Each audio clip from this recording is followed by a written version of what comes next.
धार्मिक ग्रंथों में महिषासुर मर्दन की कथा सिर्फ एक युद्ध की नहीं, बल्कि अहंकार के अंत की गूढ़ शिक्षा है। महिषासुर की कहानी प्रतीक है उस अहंकार की जो मनुष्य के भीतर गहराई से जन्म लेता है। महिषासुर केवल एक दानव नहीं था, वह मनुष्य के भीतर के अज्ञान और अहंकार का प्रतिनिधित्व करता है।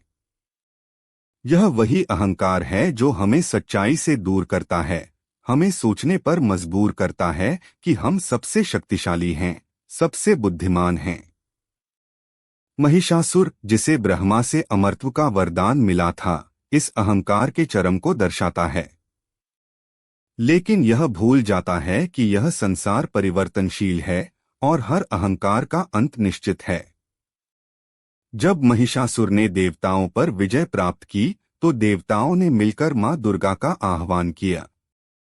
मां दुर्गा का प्रकट होना केवल एक दैवीय शक्ति का प्रकट होना नहीं था, बल्कि यह उस चेतना का जागरण था जो अहंकार को समाप्त करती है। मां दुर्गा वह ऊर्जा है जो जब जागृत होती है तो सबसे बड़े अहंकार को भी समाप्त कर देती है। महिषासुर ने मां दुर्गा से युद्ध किया और उस युद्ध में महिषासुर ने अनेक रूप धारण किए, कभी भैंसा, कभी हाथी, कभी शेर।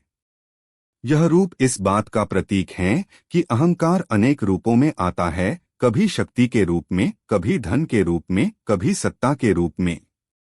लेकिन मां दुर्गा ने उन सभी रूपों को समाप्त कर दिया, क्योंकि सत्य का सामना करने पर अहंकार टिक नहीं सकता। यह कथा महिषासुर मर्दन की नहीं, बल्कि अहंकार के अंत की कथा है।